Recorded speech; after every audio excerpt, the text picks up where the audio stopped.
এই জাতীয় সনদ এইভাবে তৈরি হয় নাই। আপনারা প্রক্রিয়া সম্পর্কে সামান্য শুনেছেন। তো সবচেয়ে বড় কথা হচ্ছে যে এটি তৈরি হয়েছে জুলাই গণ অভ্যুত্থানের সময় যারা অংশগ্রহণ করেছেন, গণতান্ত্রিক আন্দোলনে ফ্যাসিবাদ বিরোধী লড়াইয়ে যুক্ত থেকেছেন সে সমস্ত রাজনৈতিক দলগুলোর সঙ্গে আলাপ আলোচনার ভিত্তিতে। ফলে এই জুলাই জাতীয় সনদ এই সরকারের অর্থাৎ বর্তমান অন্তর্বর্তী সরকারের এজেন্ডা নয়। এটা বাংলাদেশের রাজনৈতিক দলগুলোর সঙ্গে বাংলাদেশের নাগরিকদের সামাজিক চুক্তি। এটা একটা চুক্তি। এই চুক্তিতে স্বাক্ষর করেছেন রাজনীতিবিদরা। এই কথাগুলি কেন বলছি? আপনারা প্রশ্ন করেছেন যে প্রজাতন্ত্রের কর্মচারীরা এই দায়িত্ব পালন করতে পারেন কিনা। আমরা হ্যাঁ ভোটের প্রচার করতে পারি কি পারি না। তিনটা বিষয় আছে, আইনি বিষয়। বাংলাদেশে বিদ্যমান সংবিধান, আরপিও, জুলাই জাতীয় সনদ বাস্তবায়ন আদেশ 2025 কিংবা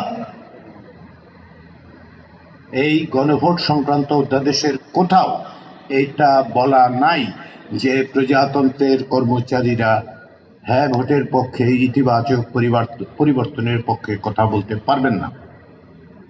ফলে আপনারা কোনো আইন ভঙ্গ করছেন না। যারা এই আইনি অজুহাত তোলার চেষ্টা করছেন তারাও কিন্তু এই বাক্যটা বলে যে আইন ভঙ্গ হচ্ছে না, কিন্তু এই কিন্তু বলে তারা একটা নৈতিক কথা বলে যে নৈতিকভাবে সরকারের এটা করা ঠিক হচ্ছে কিনা।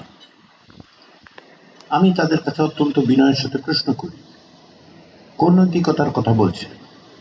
যে নৈতিকতা 18 বছরের বয়সের তরুণ জয় আহমেদের রক্তকে অস্বীকার করে, তার প্রাণদানকে অস্বীকার করে।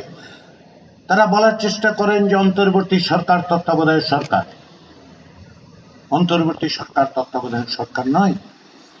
অন্তর্বর্তী সরকার আপনি দেখুন, সংবিধানে দেখুন, অন্তর্বর্তী সরকার বলে কিছু নেই। এই সরকার তৈরি হয়েছে জুলাই অভ্যুত্থানের মধ্য দিয়ে যে বৈধতা, সেই বৈধতার উপর দাঁড়িয়ে আছে এই সরকার। জুলাই গণ অভ্যুত্থান না হলে অধ্যাপক ইউনূসের নেতৃত্বাধীন অন্তর্বর্তী সরকার প্রতিষ্ঠিত হতো না। খুব বড় জোর 2029 সালে আরেকটা সাজানো প্রয়োজনের নাটক হতো। ফলে এই সরকার যে নৈতিক জায়গায় দাঁড়িয়ে এটা দাবি করছেন যে তার লক্ষ্য হচ্ছে ভবিষ্যতে বাংলাদেশের রাষ্ট্র সংস্কার, তার প্রজাতন্ত্রের কর্মচারী হিসেবে আপনি কি বিবেচনায় এই সরকারের এই বাস্তবায়নের জায়গাতে না বলতে পারেন? নৈতিকতার জায়গায় আরেকটা কথা বলি। আরেকটা বিষয় হচ্ছে এই যে এই সরকার শুরুর থেকে বলে এসেছে যে তারা দায়িত্ব নিয়েছেন, তাদের ম্যান্ডেট হচ্ছে রাষ্ট্র ব্যবস্থার সংস্কার করা এবং তা থেকে তারা যেন কোনো রকম সুযোগ সুবিধা লাভ না করে। জুলাই জাতীয় সনদ বাস্তবায়িত হবে কখন? এই সরকারের মেয়াদে নয়। ফলে এই গণভোট অন্য যে কোনো গণভোটের মতো নয়।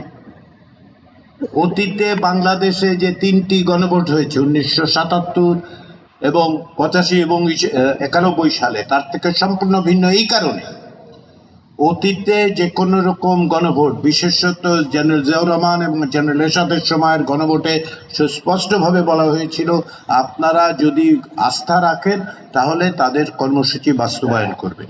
এই সরকার তো তা বলছেন।